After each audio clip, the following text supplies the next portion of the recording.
여러분 햄버거병 들어보셨죠? 정확한 이름은 용혈성 요독 증후군이랍니다. 식중독의 일종인데요. 미국에서 덜 익힌 패티를 먹고 병이 걸렸다고 해서 햄버거병이란 이름이 붙은 건데 최근 경기도 안산의 한 유치원에서 원생 100여 명이 집단적으로 이 증상을 보이고 있다고 합니다. 증상이 심한 아이는 현재 투석까지 받고 있는 상황이라고 하는데요. 지난 일요일 학부모들이 해당 유치원 원장을 경찰에 고소했고요. 어제 경찰은 유치원 압수수색에 들어갔습니다. 도대체 아이들에게 뭘 먹였길래 이런 일이 일어날 수 있을지 이야기를 나눠보도록 하겠습니다. 먼저 피해 당사자인 학부모 먼저 연결해 보겠습니다. 안녕하십니까? 네, 안녕하세요. 네, 반갑습니다. 지금 마음이 많이 불편하실 텐데요. 지금 아이 상황 어떻습니까? 현재 병원에 입원 중이고요. 장출혈성 대장균 감염증으로 시작해서 현재 합병증인 영혈성 요독 증후군으로 진행되어 치료 중에 있습니다. 네. 처음에는 뭐 발열이나 구토 이런 증상들로 시작이 됐습니까? 네, 최초 시작은 멸감기 증세를 보이고 그다음 설사와 복통을 아이가 호소하고 이후 혈변 및 혈뇨 증세를 보였습니다. 아, 그 모습 보면서 굉장히 놀라셨겠어요. 네, 이게 동시다발적으로 대략 일주일간 집단적으로 발병을 했기 때문에 설사와 고열 등 증상이 여러 나타났다는 연락이 분명 유치원에도 갔을 텐데 그때까지 유치원에서는 별다른 조치가 없었나요? 없었습니다. 아이는 며칠 정도 이렇게 알았습니까? 최초 발견 시작으로 해서 경미한 증상 이틀에서 해서 한 3일 정도 알고 있다가 네. 그 이후에 갑작스럽게 증세가 심각해지기 심해져서. 시작했습니다. 도대체 왜 그럴까? 무슨 원인 때문일까 하고 굉장히 고민 많이 나셨겠어요. 네, 맞습니다. 근데 그 상황에서도 등원 중지라든지 급식 중단이라든지 이런 건 없었나요? 없었습니다. 12일 날 최초 환자 사례가 나온 것으로 알고 있습니다. 그리고 16일에서야 보건소에 신고가 접수가 됐는데 유치원에서는 그동안에 몰랐던 건지 아니면 알리지 않은 것인지 학부모님들께서는 좀 납득하기가 어려우셨겠어요. 네, 그렇습니다. 먼저 증상이 발현된 학부모들이 아이들의 이상 증후에 대해서 유치원에 전달을 했지만 예. 이 사항이 받아들이지 않았습니다. 말씀을 않았습니다. 했는데도 불구하고 네네. 어떻게 이유 말씀하시던가요? 그쪽 그 유치원에서는? 몰랐다고 말을 하는데 예. 이건 모를 수가 없는 사항이고요. 여러 번 전달이 되었습니다. 그래서 이후에 고대병원에 같은 증상의 아이들이 예. 여러 명 입원하게 되면서 이상지근을 느낀 병원에서 보건소로 신고가 되었고요. 예.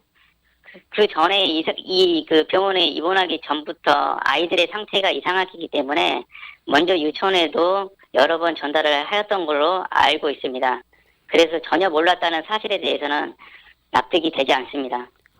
그러면 우리 학부모님께서도 병원에 아이들이 여럿 있는 걸 보고 이게 피해 아동들이 우리 아이만 그런 게 아니구나라는 걸 아셨군요. 제가 이게 상황이 좋지 않다는 사실을 알게 된 거는 예. 여러 아이들이 발생됐다는 그 사실을 알고 난 이후에 인지를 했습니다. 그렇다면은 과연 원인이 어디에 있는지를 밝혀내야 되는데 그런데 원인이 될 수 있는 그 음식들이 지금 현재 버려진 상태란 말입니다. 그래서 학부모님들께서는 고의적으로 폐기한 것 아닌가라는 이제 주장도 하고 계시고요. 네, 맞습니다. 네. 어떤 부분에 대해서 이런 생각까지 하신 거죠?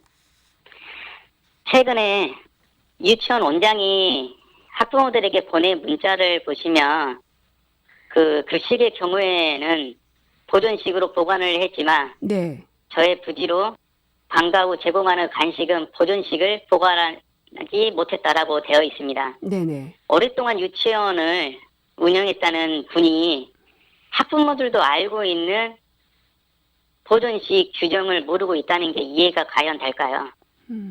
그리고 유치원 운영에 있어서 네. 급식 관련 교육은 정기적으로 받는 것으로 알고 있습니다. 예, 예. 정말 몰랐다는 사실 이해하실 수가 있을까요? 네. 사실은 뭐 간식 말고도 점심 급식도 일부가 보존이 안 됐다는 것이 밝혀졌는데 참 이해되지 않는 부분들이 참 많은 상황이긴 합니다. 근데 무엇보다도 부모님 입장에선 우리 아이가 이제 좀 괜찮아져야 될 텐데 그리고 여러 가지 이 동네에서의 다른 아이들과의 관계 이런 것들도 걱정을 하실 것 같고요. 네, 맞습니다. 네. 지금 그 아이들이 절대 겪어서는 안 되는 재앙 같은 일이 일어났습니다. 사실은 이 전염병은 네. 규정만 철저하게 준수했더라도 충분히 예방이 가능한 일이었고요. 하나의 기관에서 110명이 넘는 아이들이 이렇게 동시다발적으로 많이 장출혈성 대장균 감염증을 일으킨 사례가 있을까요? 현재 아이들은 본인들이 왜 아픈지도 모르고 네. 병원에 누워서 싸우고 있습니다. 증상은 아이들의 상황에 따라 다르겠지만 해당 유치원을 다닌 모든 아이들 모두 정신적으로, 신체적으로 많은 피해를 입었습니다. 그리고 영혈성으로 진행되어 수혈이나 특히 가서는 안 되는 투석까지 진행되는 아이들은 네. 회복이 되더라도 성장하면서 나타날 수 있는 후유증까지 계속 안고 살아가고 있습니다. 살아가야 됩니다. 이전과의 삶은 이제는 없다고 보시면 될 것 같습니다. 네. 뭐라 말씀을 드려야 될지 모르겠습니다. 일단은 아이의 건강을 회복시키는 게 가장 급선무니까요. 우리 학부모님께서도 마음가짐을 좀 단단히 해주셔야 될 것 같습니다. 네, 오늘 말씀 감사합니다. 네, 관심 가져주셔서 감사합니다. 네, 고맙습니다. 신변 보호를 위해서 음성 변조를 해서 진행했다는 점 여러분들께 말씀을 드리겠습니다. 안산 유치원 햄버거병 사태 피해 아동 학부모님 연결을 해봤는데요. 좀 더 자세하게 어떤 병인지 알아보도록 하겠습니다. 보건의료단체 연합의 정형준 정책위원장 나오셨습니다. 안녕하십니까? 예, 안녕하세요. 이렇게 학부모님 목소리를 들으니까 더 가슴이 메어지네요. 예, 저도 뭐 들으니까 참 참담합니다. 이 햄버거병 뭐 뉴스로는 계속 이제 많이 봐오긴 했었는데 이게 어떤 병입니까? 그러니까 이제 햄버거병이라고 붙여진 이유는 이제 1980년대 초반에 미국에서 이제 그 덜 익힌 햄버거 패티에 의해서 이제 대량 식중독이 발생하고 그다음에 이 식중독에서 나오는 균이 있습니다. 그 네. 이제 독소가 신장을 파괴해가지고 이제 투석까지 하게 되거나 아니면 신장 파괴로 이제 사망까지 이르게 하는 걸로 되어 있는데 흔히 이제 과거에 1990년대에 이제 좀 저희 그 지금 청취자분들 이제 기억하시면 5157이라고 해서 네. 일본에서 96년에 막 10,000명씩 감염되고 그래서 한동안 한국 사회를 좀 떠들썩했던 그런 이제 독성 대장균 감염증이 기억이 나시는 분이 있을 텐데 바로 이 5157 같은 종류가 장출혈성 대장균이라고 해가지고 사실 이 식중독을 일으키는 균이고 이 네. 균에 이제 감염됐을 때 나타나는 합병증이라고 말씀드릴 수 있습니다. 근데 어떤 아이는 증상이 없기도 하고 어떤 아이는 이 투석까지 받아야 되는 심한 상태까지 가고 이렇게 좀 편차가 있나 봐요.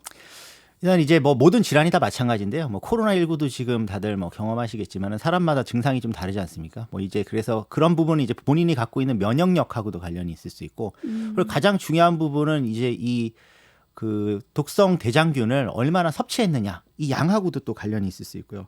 또 이제 마지막으로는 이 독성 대장균을 많이 섭취했더라도 충분히 만약에 그 중간에 이제 보존적인 무슨 수분 섭취를 많이 했다든지 네. 뭐 아니면 다른 식의 어떤 식사나 이런 것들을 통해서 영양 상태가 유지가 된다면 조금 더 나은 결과가 나올 수 있지만 배가 아프고 또 이제 설사하고 그러다 보면 이제 식사 잘 못하지 않습니까? 그렇죠. 그러면서 이제 초기에 급격히 나빠지는 경우를 지나게 되면 지금 이런 투석까지 가는 상황까지도 갈 수가 있습니다.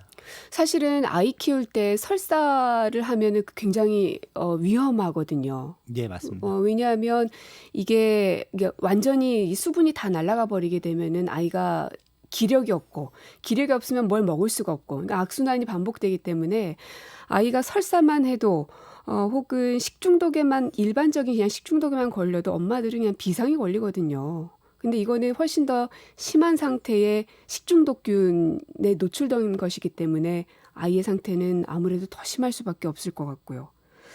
근데 이게 혹시 감염이 되는 겁니까? 그러니까 이제 지금 코로나19 상황이니까 코로나19는 이제 비말 감염이라고 해서 호흡기 감염 아니겠습니까? 이 네. 감염은 대변 구강 경로라고 해서 사실 입으로 이제 다 감염이 되는 것이고요. 섭취해서. 아, 예, 예. 그리고 이제 입으로 섭취하기 전에 사실은 이 균이 어디로 나가는 거냐면 결국은 감염이 된 사람 혹은 감염이 된 동물의 대변을 통해서 토양이나 물을 오염시키기 때문에 생긴 네네. 일이기 때문에 사실 그런 이런 뭐 가까운 거리에 그냥 일반적인 접촉으로는 절대 되지 않고 손으로 그것을 만진 다음에 그 손이 뭐 입 쪽으로 갔을 때 아이들 같은 경우에는 이제 그 손을 입에다 많이 대잖아요. 그렇죠. 예, 그래서 이제 감염 가능성이 좀 올라갈 수가 있고 그 외에는 뭐 식기라든가 다른 것들이 오염이 돼야 이제 벌어지는 일입니다. 아, 손을 제대로 안 씻은 상태에서 문고리나 책상을 만지면 여기 이 책상에도 균이 남아있는 것으로도 볼 수가 있는 거네요. 그럴 가능성도 있는데 이제 제일 흔한 경우는 사실은 아이들은 이제 놀이터 같은 데서 잘 놀지 않습니까? 그렇죠. 예, 그리고 이제 거기가 이제 좀 오염이 돼 있으면 당연히 이제 그런 경우에 제일 많이 생긴다고 말씀드릴 수 있고 그 외에는 이제 저희가 인분을 사용하는 텃밭이나 뭐 이런 네네. 곳에서 재배한 채소류를 잘 안 씻고 먹게 되면 그래서 지금 질병관리본부나 뭐 식품의약품안전처에서도 이 건과 관련해서 국민들한테 이야기하는 게 채소류에 대해서 잘 씻어서 먹으라는 이야기를 하는 이유가 거기에 있습니다. 네. 사모님께서는 5살, 6살이면 우리 손자 녀석 또래인데 어떻게 이런 일이 일어납니까? 또 이은경님, 같은 부모로서 너무 가슴 아프고 안타깝습니다. 하고 문자를 보내주셨습니다. 진짜 지금 방송 듣고 계신 모든 부모님들이 아마 같은 마음일 겁니다.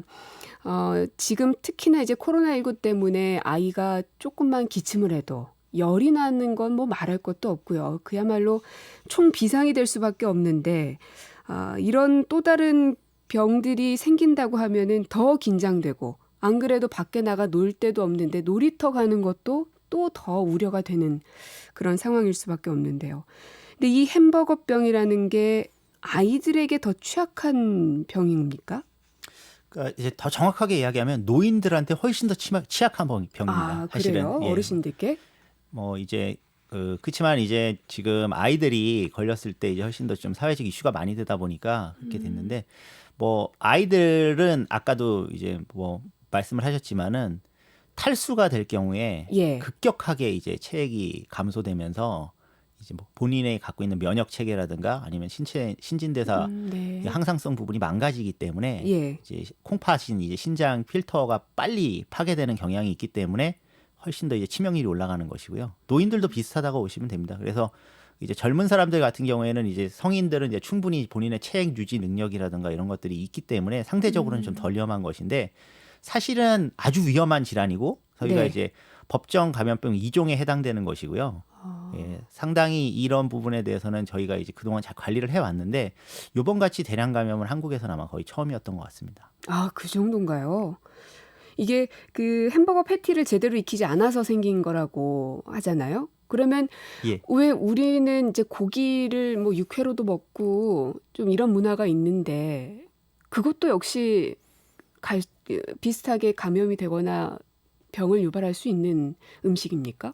일단 뭐 익혀서 먹는 게 훨씬 더 안전한데 근데 이제 이 병이 이제 햄버거병이 되면서 이제 분석이 된 내용은 첫 번째 햄버거 패티는 분쇄가 된 그 네네. 고기입니다. 근데 이제 분쇄가 될 때 예. 이 도축 공장에서 당연히 이 대장균이 오염되어 있을 수 있는 아. 장의 일부가 같이 예, 예. 갈려 들어가게 됐는데 아, 네. 그다음 또 이제 이 패티 같은 경우는 이제 그 갈아서 만들었으니까 네. 신부에까지 열이 충분히 공급이 돼서 익혀지지 않을 가능성이 높다 보니까 그렇죠. 예, 생긴 문제 이렇게 생각하시면 됩니다. 아, 참 이 제대로 익혀만 먹었어도 이런 일이 없을 텐데 하는 생각이 들면 더 가슴이 아픈 겁니다.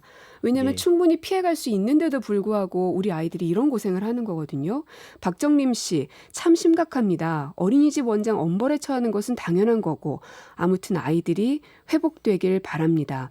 또 소울트리 님도 신장은 한번 망가지면 안 돌아온다는데 이 아이들은 누가 보상해 줍니까? 정말 억장이 무너지는 소식이지 않을 수가 없습니다. 심할 경우에는 어떤 부작용까지 나올 수 있습니까? 당연히 뭐 사망할 수 있고요. 그다음 이제 다만 이제 지금 투석을 받고 있는 아이들이라고 해서 신장이 영원히 망가지는 건 아니고 네. 그 중에서 이제 뭐 80에서 90%는 대부분 다 돌아오는데 이제 초기에 적절한 치료를 하더라도 좀 운이 없거나 아니면은 다량의 독소가 이제 신장의 그 필터 기능을 근데 대부분 망가뜨리게 되면 이제 평생 동안 이제 투석해야 되는 그런 경우도 생길 수는 있습니다. 그래서 그렇지 않기를 바랄 뿐입니다. 네. 부모님들의 마음 아마 많은 청취자분들께서도 같이 공감을 해주고 계십니다. 냥이님도 억장이 무너집니다. 또 새콤달콤님도 급식 맛있게 남기지 말고 먹으라고 해서 잘 먹은 것뿐인데 참 슬픕니다. 진짜 급식 남기지 말고 먹으라고 늘상 교육을 받거든요. 네, 네, 맞습니다. 그렇게 어른들의 말을 잘 들었던 아이들이 이렇게 고통을 당하고 있으니 정말 억장이 무너지지 않을 수가 없습니다. 네, 오늘 이 소식은 여기까지 듣도록 하겠습니다. 오늘 말씀 고맙습니다. 예, 감사합니다. 네. 김현정의 뉴스쇼는 청취자 여러분의 참여로 이루어집니다. 트위터, 페이스북, 레인보우 게시판, 그리고 단문 50원, 장문 100원의 유료 문자 샵 1212, 우물정 1212 통해 참여하실 수 있습니다. 김현정의 뉴스쇼, 여러분과 함께 만듭니다.